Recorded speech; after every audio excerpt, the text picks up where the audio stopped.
বিসমিল্লাহির রহমানির রহিম। আজ আজকে একটা বিষয় নিয়ে আপনাদের সামনে কথা বলতে আসছি। সেটা হলো সারা বাংলাদেশে একটা ট্রেন্ডে পরিণত হয়েছে ধরে ধরে বিভিন্ন স্কুল কলেজে প্রধান শিক্ষক এবং প্রিন্সিপালদের জোর করে পদত্যাগ করানো। আচ্ছা, মেনে নিলাম ওই শিক্ষা প্রতিষ্ঠানের প্রধান, তার বিরুদ্ধে সুনির্দিষ্ট কোনো অভিযোগ আছে, সে কোনো অপরাধের সাথে জড়িত, কিন্তু সে অপরাধের বিচারকে আমরা সাধারণ ছাত্রছাত্রী করার মতো আমাদের কি সেই রাইট আছে?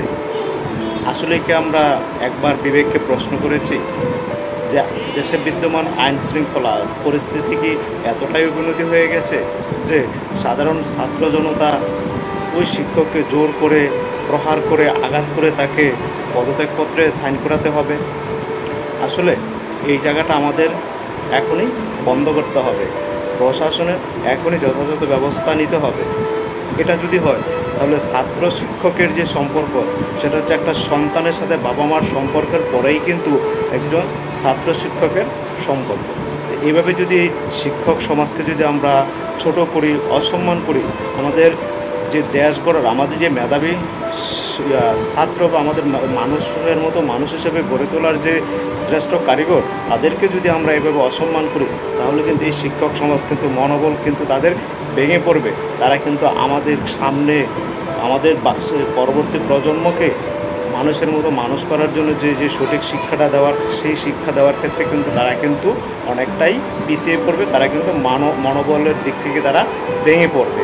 তাই এই পদত্যাগগুলো জোর করে যারা করাচ্ছে, এদের পিছনে কিন্তু একটা স্বার্থান্বেষী একটা মহল আছে, যাদের ইন্ধনে তাদের কাছাকাছি কিছু ছাত্রছাত্রীদের মাধ্যমে তারা কিন্তু এই কাজগুলো করাচ্ছে। হয়তো বিগত বেশিরভাগ সরকারের আমলে ওই শিক্ষকরা পদ বঞ্চিত বা কোনোভাবে তারা সেই সুযোগ সুবিধা থেকে বঞ্চিত ছিল। এখন তারা যেহেতু একটা প্রেক্ষাপট তৈরি হয়েছে, তারা চাচ্ছে যারা ক্ষমতায় আছে বা উপর লেভেলে আছে তাদেরকে নামিয়ে তারা কীভাবে ওই পদগুলো দখল করবে। আসলে কিন্তু সেখানে ওই নির্দিষ্ট কিছু ব্যক্তির কিন্তু স্বার্থ চরিতার্থ করার জন্য কিন্তু এই গণপদত্যাগগুলো করানো হচ্ছে এবং সম্মানিত শিক্ষকদেরকে অপমান করাচ্ছে। আসলে ওই শিক্ষক যারা পিছনে যারা ইন্ধন দিচ্ছে বা সমাজের কিছু স্বার্থন্বেষী কিছু মহল এই যে ইন্ধনের পিছনে কাজ করতেছে, তাদের বিবেকের কাছে একবার একটু প্রশ্ন করুন যে আজকে যদি ওই পরিস্থিতিতে উনিও পড়তো, তাহলে কি উনি কি কাজটা করাতো কিনা। তো আজকে যে সমস্ত ছোট ছোট ছাত্রছাত্রী এবং যারা আছে, তাদের কাছে আমার অনুরোধ থাকবে এই জায়গাটা এখনই বন্ধ করতে হবে। তাদের যদি কোনো সুনির্দিষ্ট তাদের বিরুদ্ধে যদি অভিযোগ থাকে, সেই অভিযোগের জন্য সারা বাংলাদেশের সরকারি বেসরকারি স্কুল কলেজের কমিটি ভেঙে দেওয়া হয়েছে। অ্যাডহক কমিটির কোথাও হচ্ছে, কোথাও হইতেছে। তো সেক্ষেত্রে কিন্তু ইউনো আছে, জেলা প্রশাসক আছে, শিক্ষা মন্ত্রণালয় আছে, প্রয়োজনে থানা পুলিশ আছে, বর্তমানে সেনাবাহিনী মাঠে আছে। তাদের কাছে আপনারা সুনির্দিষ্ট অভিযোগগুলো দিন, তারা যাতে এই অপরাধী যদি কোনো শিক্ষক থাকে তাদের ব্যাপারে যথাযথ ব্যবস্থা নেয়, তাদের আইনের আওতায় নেয়। কিন্তু আমরা দেশের আইন শৃঙ্খলা পরিস্থিতি আমরা হাতে নিতে পারি না। ছাত্র জনতার বিপ্লবের যে ফসল, সেটা কিন্তু আমাদের কিন্তু ম্লান করে দিবে একটা সুনির্দিষ্ট স্বার্থান্বেষী মহল।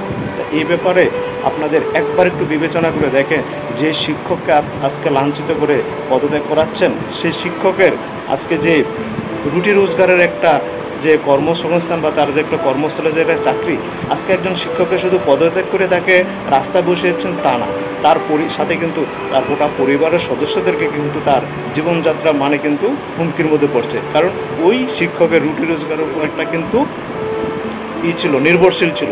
তো একবার বিবেচনা করে দেখুন যে কার বিরুদ্ধে আপনারা এই অভিযোগগুলো নিয়ে তাদেরকে গণহারে পদত্যাগ করছেন।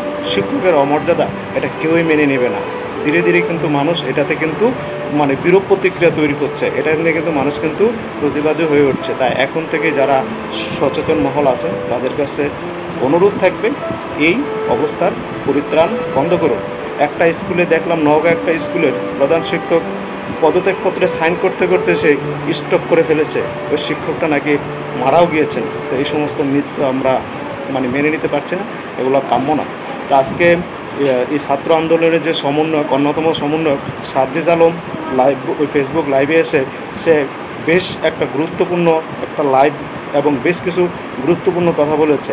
আজকে আপনাদের সাথে সেই সার্জিস আলমের লাইভে কি বলেছেন সে কথাগুলো আমি সকল ছাত্রছাত্রী এবং যে সমস্ত শিক্ষক বা কুচক্রী মহল এই কাজগুলো করতেছেন, আপনাদের কাছে অনুরোধ থাকবে সার্জিস আলমের এই কথাগুলো শুনুন, কারণ সেও কিন্তু সরকারের একটা পার্ট, অন্তর্বর্তী সরকারের কিন্তু সে একজন কিন্তু অংশীজন।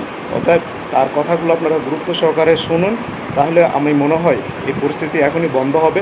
এবং যে সমস্ত ছাত্রছাত্রীরা এখনও অবুঝ কর্মমতি যায় ছাত্রছাত্রীরা আছে তাদেরকে বোঝান, তাহলে এই পরিস্থিতি থেকে আমরা কাটিয়ে উঠতে পারবো এবং আমরা একটা ভালো বাংলাদেশ নির্মাণে আমরা এগিয়ে যাব। চলুন সার্জিস আলম কি বলছে তার কথাগুলো শুনি। আমরা এখন পুরো বাংলাদেশের বিভিন্ন শিক্ষা প্রতিষ্ঠানে হোক, স্কুল, কলেজ কিংবা বিশ্ববিদ্যালয়, আমরা একটি জিনিস লক্ষ্য করছি যে আমাদের যারা শিক্ষক রয়েছেন, শিক্ষকদেরকে একটি বাধ্যতামূলক পদত্যাগ করানোর একটি ট্রেন্ড চালু হয়েছে। যে জায়গাটি নিয়ে আসলে কথা হচ্ছে এবং কথা হওয়া উচিত, এবং এই জায়গাটিতে আসলে অনেক প্রশ্ন রয়েছে। প্রথম কথা হচ্ছে, কোন একজন শিক্ষক যদি কোনো একটি রাজনৈতিক দলের হয় বা মতাদর্শকে বিশ্বাস করে, এটার কারণেই আমি তাকে পদত্যাগে বাধ্য করতে পারি কিনা। আবার আরেকটি কথা এখানে রয়েছে, সেটি হচ্ছে এই পদত্যাগ করানোর যে অথরাইজেশন, এটি আমার আছে কিনা, বা আমি এমন অথরিটি কিনা, আইনসঙ্গত ভাবে এটি আমি করতে পারি কিনা। তার পূর্বে আমাদের বিশেষ কিছু প্রেক্ষাপটগুলো চিন্তা করতে হবে। আসলে আমরা আমাদের জায়গা থেকে যারা স্টুডেন্ট রয়েছে রানিং, তারা অনেকে শুধু মনে করি যে আমরাই মনে হয় পদত্যাগ করাচ্ছি, কিন্তু আমরা জানি না এর পিছনে আসলে কি কি ঘটনা রয়েছে কিংবা কি কি প্রেক্ষাপট রয়েছে। যেমন আমি আমার বিশ্ববিদ্যালয়ের উদাহরণ দিয়ে যদি বলি, এই বিশ্ববিদ্যালয়ে একটি দল, শিক্ষকদের একটি দল, যারা তখনকার ক্ষমতাসীন রাজনৈতিক দলের একটি মদতপুষ্ট তারা ছিল। সেই জায়গা থেকে তারা যখন আমাদের এই যে আন্দোলন, এই আন্দোলনের বিপক্ষে দাঁড়িয়েছিল। আবার অল্প কিছু শিক্ষক আছে, এই সংখ্যাটি খুবই কম, তারা একদম নিউট্রাল জায়গা থেকে আমাদের আন্দোলনের পক্ষে দাঁড়িয়েছিল। আবার একটা বড় সংখ্যক শিক্ষক ছিল যারা আমাদের আন্দোলনের ঠিকই পক্ষে দাঁড়িয়েছে, কিন্তু তারা আমাদের স্বার্থ চিন্তা করে নয়, বরং এই স্বার্থ চিন্তা করে দাঁড়িয়েছিল যে এরপরে যদি কোন রাজনৈতিক দল ক্ষমতায় আসে, তারা ওই রাজনৈতিক দলের আসলে একটি গুরুত্বপূর্ণ স্টেক হোল্ডার, তখন তারা এই ফলটি ভোগ করবে। অর্থাৎ আলটিমেট এখানে দুইটি ভাগ রয়েছে। আমাদের এটি মনে করার কোনো কারণ নেই যে আগের যে দলটি ছিল, যারা আমাদের বিপক্ষে ছিল, তারা বাদ দিয়ে সবাই আমাদের পক্ষে, বরং ব্যাপারটি এমন নয়। আমরা যদি স্কুল কলেজের ক্ষেত্রে এই বিষয়টি লক্ষ্য করি, তাহলে আমরা দেখতে পাবো হয়তো কোন শিক্ষক হয়তো আওয়ামী লীগের রাজনীতির সাথে জড়িত ছিল, কিন্তু থাকে বলেই তাকে আমি পদত্যাগ করাতে পারি কিনা বা করানো উচিত কিনা। যে কেউ যে কোনো রাজনৈতিক আদর্শে বিশ্বাসী হতে পারে, কিন্তু আমার প্রশ্নটি হচ্ছে, ওই রাজনৈতিক আদর্শে বিশ্বাসী হয়ে তিনি কি ক্ষমতার অপব্যবহার করে শিক্ষার্থীদেরকে চরমভাবে বাধা দিয়েছেন কিনা, শিক্ষার্থীদেরকে হেনস্থা করেছেন কিনা, কিংবা শিক্ষার্থীদেরকে কোনো একটি বিপদে ফেলেছেন কিনা, এই বিষয়গুলো আমাদেরকে লক্ষ্য রাখতে হবে। ইভেন যদি তিনি এই কাজগুলো করেও থাকেন, তারপরও তার বিরুদ্ধে এরকম একটি প্রক্রিয়া পদত্যাগ করানোর জন্য যে বাধ্য করা, এটি আমি করতে পারি কিনা, এই অথরিটি আমার আছে কিনা। আমরা আমাদের জায়গা থেকে মনে করি এটি একটি নিয়মতান্ত্রিক আইনসঙ্গত প্রক্রিয়ার দিকে যাওয়া উচিত এবং এটি তদন্ত সাপেক্ষ হওয়া উচিত। আমরা যদি পিছনের কিছু ঘটনা আসলে লক্ষ্য করি, তাহলে কি বিষয়গুলো দেখব? আমরা দেখব প্রত্যেকটি স্কুলে আওয়ামী লীগ ফ্যাসিস্টের আমলে আসলে যে শিক্ষকরা আওয়ামী লীগের তোষামতি করে, তেলবাজি করে ডমিনেট করেছে, আরেকটি শিক্ষক ছিল, আরেকটি গোষ্ঠী যারা আসলে চুপ ছিল ওই পুরো সময়টুকুতে। এমনটি ভাবার কোনো কারণ নেই যে তারা নিউট্রাল ছিল, তারা তাদের জায়গা থেকে হয়তো এমন আরেকটি দলের ছিল যে দলটি যখন ক্ষমতায় ছিল না। এখন বর্তমান সময়ে এসে ওই শিক্ষকদের উদ্দেশ্য হচ্ছে উপরের জায়গাগুলোতে, প্রিন্সিপাল হোক কিংবা হচ্ছে প্রফেসর হোক কিংবা ভিসি হোক বা এরকম যে কোনো হেডমাস্টার হোক, যেই পদগুলোতেই হোক না কেন, ওই পদগুলোর ওই মানুষগুলোকে সরাতে হবে। যদি আমি সরাতে পারি, তাহলে আমি এখন ওই পদটিতে গিয়ে বসতে পারবো। এটার কারণে তারা আসলে কি করছে, তারা তাদের ক্লোজ কিংবা কাছের কিছু স্টুডেন্ট কিংবা কিছু স্টুডেন্টকে বিভিন্নভাবে মোটিভেট করে, কিংবা কিছু স্টুডেন্ট যারা অতি উৎসাহী বা যাদেরকে সহজে আসলে ইমোশনালি ড্রিভেন করা যায়, ওই স্টুডেন্টদেরকে বিভিন্নভাবে প্রভাবিত করে তারা এরকম একটি মব তৈরির চেষ্টা করছে ওই টিচারদেরকে নামানোর জন্য। বলার সময় এমন ভাবে বলছে সে যেন একজন ফেরেশতা, কিন্তু আলটিমেটলি তার উদ্দেশ্য ওইটাই যে ওই শিক্ষককে স্টুডেন্টদের মাধ্যমে সরিয়ে, স্টুডেন্টদেরকে জাস্ট টুল হিসেবে ইউজ করা হয়, সরিয়ে তাকে ওই পদটিতে গিয়ে বসতে হবে, এটি হচ্ছে তার উদ্দেশ্য। আবার এখানে আরো বিশেষ কিছু বিষয় রয়েছে। বিষয়গুলো হচ্ছে এরকম যে টিচারদের মধ্যে কিছু নোংরা পলিটিক্স রয়েছে। আসলে আগে হয়তো পূর্ব কোনো শত্রুতা ছিল বা পূর্বের কোন একটি রাগ বা ক্ষোভ ছিল, যে রাগ বা ক্ষোভটিকে আবার এখন মেটানোর জন্য তারা এই ব্যবস্থাটুকু গ্রহণ করে। স্টুডেন্টদের যে সাইডটা, ওই সাইডটা কিন্তু আসলে জানে না যে এর ভিতরে কি কি পার্সপেক্টিভ রয়েছে। এই টিচারগুলো দেখা যায় কিছু স্টুডেন্টকে ব্যবহার করে, আশেপাশের কিছু ছেলে, যেই ছেলেগুলো আসলে এরকম কোনো কিছু চিন্তা না করে কিছু টাকা দিয়ে ওই ছেলেগুলোকে প্রভাবিত করা যায়, কিংবা অন্য কোনো সুবিধা দিয়ে প্রভাবিত করা যায়, কিংবা পরবর্তীতে কোনো একটি পদ পদবীর সুবিধা দিয়ে আসলে ওই ছেলেগুলোকে প্রভাবিত করা যায়, ওই সামগ্রিক বিষয়গুলো দিয়ে এই কাজটি করা হচ্ছে। কিন্তু আমাদের জায়গা থেকে সবচেয়ে গুরুত্বপূর্ণ যে কথাটি, সেই কথাটি হচ্ছে এই কাজটি একজন টিচারকে এরকম করে বাধ্যতামূলক পদত্যাগ করানোর কাজটি আমাদের নয়, এই কাজটি আমরা করতে পারি না। এই কাজটি কেন করতে পারি না? কারণ হয়তো আপনি একজন শিক্ষককে এটি করালেন, কিন্তু এর প্রভাব পুরো বাংলাদেশের শিক্ষক সমাজে পড়েছে। আমার তো স্কুলে, ওই প্রাইমারি স্কুলের, কিন্ডারগার্টেন, হাই স্কুলের এমন অসংখ্য শিক্ষক রয়েছে যাদেরকে আমি অনেক বেশি শ্রদ্ধা করি, যারা আমার জীবনের শিক্ষাগুরু, যাদের হাত দিয়ে আমি আজকে এই অবস্থায় এসেছি। আমার ওই এমন একজন শিক্ষকের মনেতে গিয়ে এই প্রভাবটি করেছে যে তার একজন কলিগকে, আরেকজন শিক্ষককে, স্কুল কলেজে যারা বাবার বয়সের সমান, যারা দাদার বয়সের সমান, এমন বয়সের একজন মানুষ যিনি আমার শিক্ষক, তাকে যদি স্কুলের বাচ্চারা গিয়ে এইভাবে একদম মব জাস্টিসের মাধ্যমে যা ইচ্ছা তাই বলছে, যেভাবে ইচ্ছা সেভাবে অপমান করছে, করে একদম বাধ্য করছে ওই পদ থেকে পদত্যাগ করতে, পুরো বাংলাদেশের শিক্ষক সমাজের উপরে এটির একটি মানসিকভাবে বড় প্রভাব পড়ে, যেটি পুরো বাংলাদেশের শিক্ষক এবং ছাত্রদের যে সম্পর্ক, ওই সম্পর্কের জায়গায় গুরুত্বপূর্ণ একটি প্রভাব ফেলে। এবং আমাদের যে এই যে সম্পর্কের জায়গাটি, এটি ভবিষ্যতের জন্য খুব খারাপ ভাবে নষ্ট হয়। আমরা আমাদের শিক্ষার পরিবেশ নিয়ে কথা বলি, সেখানে যদি আমার শিক্ষক এবং শিক্ষার্থীদের যে এই পরিবেশটি ঠিক না থাকে, এই সম্পর্কটি যদি একটি তিক্ততার পর্যায়ে চলে যায়, তাহলে আলটিমেটলি এটি কিভাবে সম্ভব? আলটিমেটলি এই শিক্ষার উন্নয়নটি কিভাবে সম্ভব? সবচেয়ে বড় কথা হচ্ছে ওই শিক্ষক যদি দোষী হয়, তাহলে আমরা আইন নিজের হাতে তুলে নিচ্ছি, আর যদি দোষী না হয় তাহলে আমরা আইনটি ভঙ্গ করছি, যার কোনটি আসলে আমরা করতে পারি না। যেটি করছি এটি হচ্ছে আইনগতভাবে অন্যায়। আমাদের জায়গা থেকে আসলে স্পষ্ট বার্তা প্রশাসনের প্রতি, অন্তর্বর্তীকালীন সরকারের প্রতি স্পষ্ট বার্তা হচ্ছে এটি, যদি কোন একজন শিক্ষক ওই ফ্যাসিস্ট সরকারের তোষামোদি করে কিংবা তেলবাজি করে বা ভালো সাজার উদ্দেশ্যে শিক্ষকদের উপরে কোনো, শিক্ষার্থীদের উপরে কোনো হামলা করে কিংবা শিক্ষার্থীদেরকে অত্যাচার করে, নির্যাতন করে, অন্য কোনো শিক্ষকের বিরুদ্ধে নিপীড়ন করে, তাহলে তার বিরুদ্ধে আইনানুগ ব্যবস্থা নেওয়া হোক, অভিযোগ করা হোক, মামলা করা হোক, একটি আইনগত প্রক্রিয়া যান।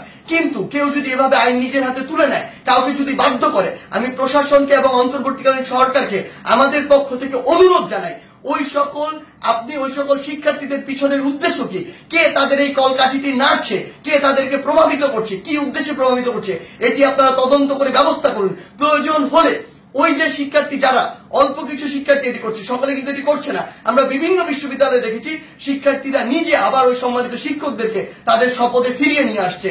আমরা আমাদের জায়গা থেকে বলি, যারা উদ্দেশ্য প্রণোদিত ভাবে এই কাজগুলো করছে, তাদের উদ্দেশ্যে আপনারা তদন্ত কমিটি গঠন করুন। প্রয়োজনে ওই সকল শিক্ষার্থীদেরকে আপনারা আইনের আওতায় নিয়ে আসুন যারা এই কাজটি করছে। কারণ ওই সকল শিক্ষার্থীরা, ইভেন আমিও কোনো অথরিটি না, আমারও কোনো এই অথরিটি নেই যে আমি আইন নিজের হাতে তুলে নিব, কিংবা আমার এমন কোনো অথরিটি নেই আমি একজনকে পদত্যাগ করতে বাধ্য করব। সেই জায়গা থেকে আমাদের স্পষ্ট যেটি বার্তা, সেটি হচ্ছে পুরো বাংলাদেশকে আমরা যদি এগিয়ে নিয়ে যেতে চাই, তাহলে এই শিক্ষার একটি সুষ্ঠু পরিবেশ থাকবে। এবং এই পরিবেশের সবচেয়ে গুরুত্বপূর্ণ যে দুটি স্টেক হোল্ডার, একটি হচ্ছে আমাদের সম্মানিত শিক্ষক, আর একটি হচ্ছে আমাদের যে শিক্ষার্থীরা। এই দুই জায়গায় যে সম্পর্কের বিষয়টি, এটি যতদিন না সুন্দর হচ্ছে, শ্রদ্ধার হচ্ছে, স্নেহের হচ্ছে, ততদিন শিক্ষার পরিবেশ কোনোদিন সুন্দরভাবে ফিরে আসতে পারে না। তাই আমরা আমাদের জায়গা থেকে আমাদের এই শিক্ষকদের এভাবে বাধ্য করে কোন একটি নিয়মতান্ত্রিক প্রক্রিয়া না গিয়ে বাধ্য করে পদত্যাগ করানোর যে প্রক্রিয়াটি, এই প্রক্রিয়াটিকে আমরা কখনো সমর্থন জানাই না। বরং আমাদের সম্মানিত অনেক শিক্ষককে বিভিন্নভাবে প্ররোচিত হয়ে অপমানিত বা অপদস্থ করার যে ট্রেন্ড বা একটি প্রক্রিয়া আমরা দেখতে পাচ্ছি, এটিকে আমরা অবশ্যই ঘৃণাভরে প্রত্যাখ্যান করি। ধন্যবাদ। আমি আশা করি আমাদের এই ছাত্র সমাজ, সাধারণ কোমলমতি ছাত্রছাত্রীরা এই যে সমন্বয়ক সারজিদ আলম যে কথাগুলো বলল, সেগুলো কিন্তু রিয়েল এবং বাস্তব অভিজ্ঞতার আলোকে সে কথাগুলো বলছে এবং সে বাস্তব পরিস্থিতি পর্যবেক্ষণ করে এই কথাগুলো বলছে। আশা করি সবাই এগুলা আমলে নিয়ে এবং ঠান্ডা মাথায় চিন্তা ভাবনা করে এগুলো এখনই বন্ধ করবে এবং শিক্ষক সমাজকে আবার তাদের পূর্বের গৌরব ফিরিয়ে দিবে এবং ছাত্র শিক্ষকের যে মর্যাদা সেটা অক্ষুণ্ণত রাখবে, এটা আমরা আশা করি। তো সবাই ভালো থাকবেন, সুস্থ থাকবেন। আল্লাহ হাফেজ।